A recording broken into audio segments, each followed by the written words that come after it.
Doctor اسرار احمد کا یہ بیان امت مسلمہ کے لیے نہایت ہی اہم اور گہرائی سے سوچنے کی دعوت دیتا ہے۔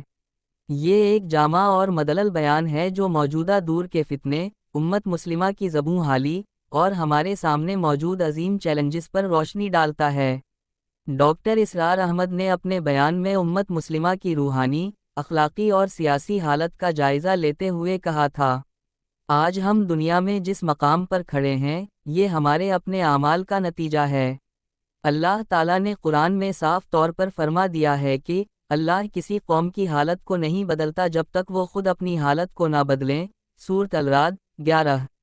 لیکن افسوس کہ آج ہم نے اپنے دین کو پس پشت ڈال دیا ہے اور دنیاوی فوائد کے پیچھے بھاگ رہے ہیں۔ یہ وہی طرز عمل ہے جس نے ماضی میں بھی کئی امتوں کو تباہی کے دہانے پر پہنچا دیا تھا۔ امت مسلمہ کی ذلت اور اس کے اسباب۔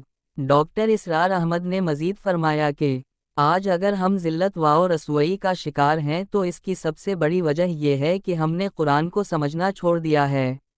ہم نے اسے صرف ایک مقدس کتاب کے طور پر رکھ دیا ہے جسے ہم رمضان میں نکالتے ہیں، پڑھتے ہیں، لیکن اس پر غور و فکر نہیں کرتے۔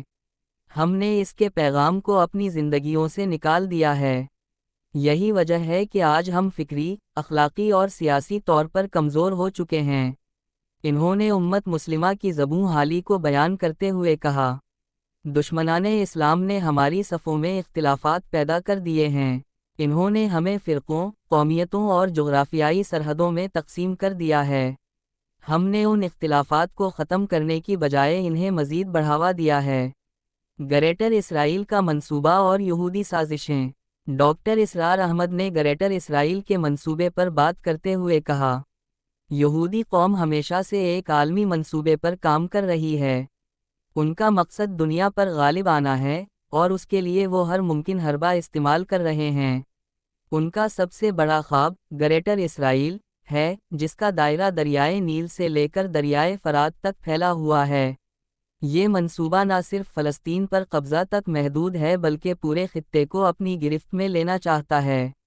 لیکن یاد رکھیں، یہ زمین اللہ کی ہے اور اللہ کے بندے ہی اس کے وارث ہوں گے جو اس کے دین پر قائم رہیں گے۔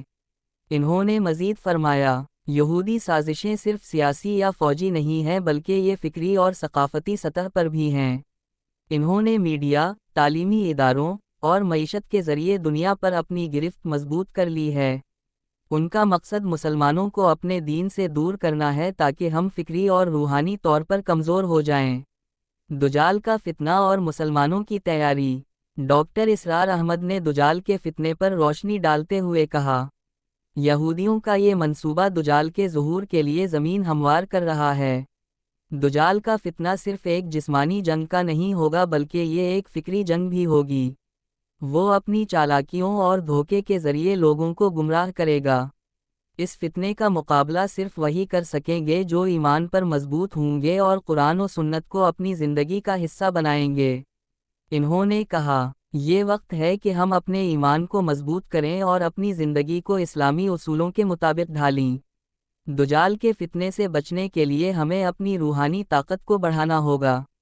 امت مسلمہ کے اتحاد کی ضرورت۔